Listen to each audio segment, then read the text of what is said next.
Hello guys, আজ আমি বানিয়েছি চিকেন কারি। এই চিকেন কারিটা একদম ধনিয়া মানে ধনে পাতার ফ্লেভারে। তো দেখে নিন রেসিপিটা চটপট। প্রথমেই আমি এখানে নিয়েছি 650 গ্রাম চিকেন। চিকেনে প্রথমে আমি এখানে দেবো ভিনিগার। ভিনিগারটা দেওয়ার কারণ হচ্ছে চিকেনের যে একটা আঁশটে গন্ধ থাকে সেটা চলে যাবে, তাই এখানে দিয়ে দিয়েছি 1 চামচ পরিমাণ ভিনিগার। এবার এখানে দিচ্ছি গরম মশলা, জয়িত্রী, জায়ফল, লবঙ্গ সব কিছু দিয়ে বানানো হয়েছে। আর এই যে মশলাটা দিয়েছি এটা একদম যে শুকনো লঙ্কা ওটা পেস্ট, তার সাথে আছে রসুন আর অল্প একটু আছে আদা। খুব সুন্দর করে আমি ম্যারিনেট করে নেবো। আর অল্প একটু ধনেপাতা, যেহেতু ধনেপাতার ফ্লেভার রাখবো তাই ধনেপাতা তো মুঠো মুঠো দেবো। আর সাথে দিয়ে দিচ্ছি লবণ। লবণ দিয়ে খুব সুন্দর করে এখানে ম্যারিনেট করে রাখবো। ওভারনাইট করে রাখতে পারলে ভালো, তবে আমি আধ ঘন্টা মতন এখানে ম্যারিনেট করে রেখে দেবো। আলু, পেঁয়াজ, এখানে রসুন, আদা আর অল্প একটু পেঁয়াজ নিয়েছি, এগুলো সব কিছু। আর ধনে পাতা নিয়েছি 1 মুঠো। একদম এই যে ডাঁটাগুলো আছে এই ডাঁটা সমেত আমি কিন্তু ভালো করে বেটে নেব। কড়াইতে দিয়ে দিলাম এখানে সাদা তেল।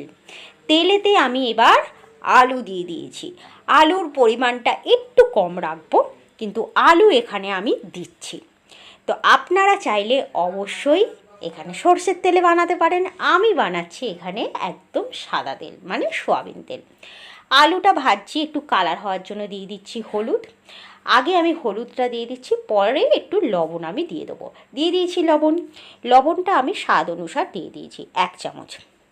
আর যে মশলাটা আপনাদেরকে দেখিয়েছিলাম সেটা দেখুন খুব সুন্দরভাবে পেস্ট করে নিয়েছি এবং একদম গ্রিন কালারের হয়েছে পেস্টটা। আর এখানে তুলে নিচ্ছি এবার আলুগুলো কিন্তু এখানে সুন্দর করে ভাজা হয়ে গেছে, দেখলেই বুঝতে পারবেন। আলু মোটামুটি এখানে আমি খুব ভালোভাবে তেল ঝরিয়ে সুন্দর করে আমি এখানে তুলে নিচ্ছি। প্রত্যেকটা আলু তোলার পর যে অবশিষ্ট আমার তেলটা আছে ফোড়ন হিসেবে এখানে দিয়ে দিচ্ছি একটা তেজপাতা আর একটা এখানে শুকনো লঙ্কা। সুন্দর করে এখানে ভাজা হয়ে গেলে ফোড়নটা দিয়ে দিচ্ছি এখানে চিনিটা দিলে একটু কালার হয় সেই জন্য। এবার সব কিছু একটু ভালো করে মিশিয়ে নিচ্ছি। আমার তেলটা গরম হয়ে গেছে, দেখতেই পাচ্ছেন, বুঝতে পারছেন। এবার পেঁয়াজটা আমি এখানে দিয়েছি। পেঁয়াজ আমি কিন্তু খুব বেশি এখানে ইউজ করিনি। দুটো যে বড় বড় সাইজের পেঁয়াজ হয় সেই পেঁয়াজই আমি কেটে দিয়েছি। 650 গ্রাম মাংসতে এনাফ।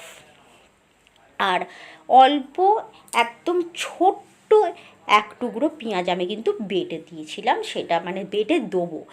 এবার দেখুন এখানে পেঁয়াজটা আমার সুন্দরভাবে হয়ে গেছে ভাজা, একটু লাল লাল লাল লাল হয়ে গেছে, মানে গোল্ডেন কালারটা আসছে। এই সময় আমি এখানে দিয়ে দিচ্ছি 1 চামচ পরিমাণ লঙ্কার গুঁড়ো। তবে আপনারা চাইলে কম বেশি অবশ্যই করতে পারেন, ঝালটা আপনারা অ্যাডজাস্ট করে নেবেন। লবণ দিইনি কিন্তু এখনও। এখানে দিয়ে দিয়েছি হলুদ আর এখানে দিয়ে দিয়েছি লঙ্কার গুঁড়ো। কেন এই সময় দিলাম গরম তেলে? কারণ কালারটা সুন্দর আসবে তাই। এবার পেস্ট করে রাখা সমস্ত মশলা আমি কিন্তু দিয়ে দিলাম। মশলাটা কিন্তু এমন কিছু না, তবে বেশি করে যেহেতু এখানে ধনে পাতা দিয়েছি তাই মশলাটা অনেকটা লাগছে। আর ম্যারিনেট করে রেখে দিয়েছিলাম ওইটুকু মশলাই। দেখুন এখনই কত সুন্দর একটা কালার আসছে। গরম তেলেতে একটু চিনি তো দিয়েছিলাম আর দিয়ে দিয়েছিলাম হলুদ লঙ্কার গুঁড়ো, তাই কালারটা আমার কত সুন্দর এসেছে দেখছেন। খুব বেশি কিন্তু আমি এখানে মশলা ইউজ করিনি। এখন দেখুন একটু ঢেকে রেখে ভালো করে আমি কিন্তু মশলাটাকে কষাচ্ছি। যত বেশি ঢেকে রাখবেন আর মশলাটা কষাবেন, ওপর থেকে কিন্তু সুন্দর তেল ছেড়ে আসবে এবং মশলাটা সুন্দর করে কষানো হবে। আর আপনারা দেখলেই বুঝতে পারছেন যে এই মশলাটা কত সুন্দরভাবে কষানো হয়েছে আর একটা সুন্দর ফ্লেভার আসছে। ম্যারিনেট করে রেখে দিয়েছিলাম প্রায় আধ ঘন্টার মতো। এবার মাংসর পিসগুলো আমি এক এক করে কিন্তু এখানে দিয়ে দিচ্ছি।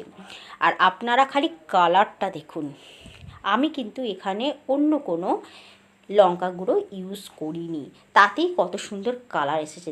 মানে আমার বলার অর্থ হচ্ছে আমি যে কাশ্মীরি রেড চিলি পাউডার যে থাকে না, সেটা কিন্তু আমি ইউজ করিনি। তাতেই দেখুন কালার অসাধারণ হয়েছে।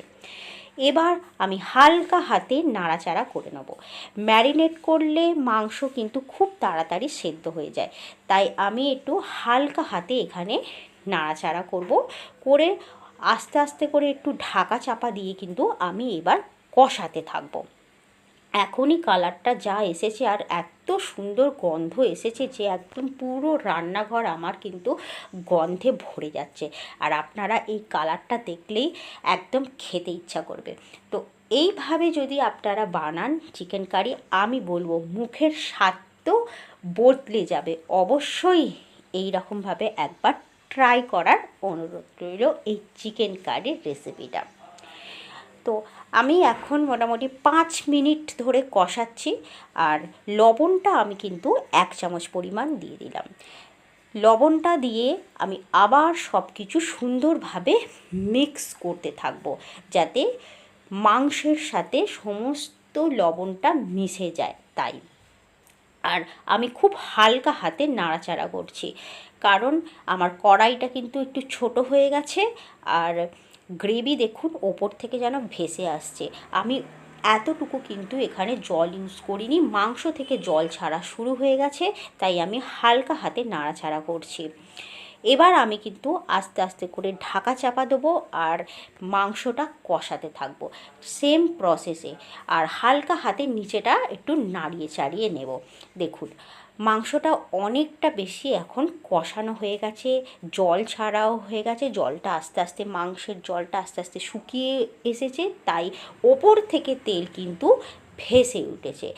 আমি কিন্তু অন্য আর জল ইউজ করব না, মাংসের জলেতেই কিন্তু এই মাংসটা সেদ্ধ হয়ে গেছে। তাই এই সময় ভেজে রাখা আলুগুলো আমি দিয়ে দিলাম।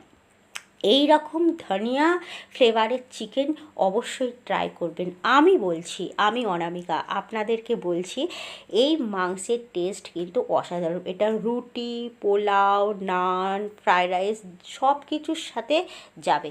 বাড়িতে গেস্ট এলে অবশ্যই এইরকম রেসিপি করে দেখাবেন। আমি কিন্তু সার্ভ করে দেখিয়ে দিয়েছি, দেখুন মাংসটা কত সুন্দর লাগছে। তো এইভাবে অবশ্যই ট্রাই করবেন আর আমার পাশে থাকবেন। So thank you.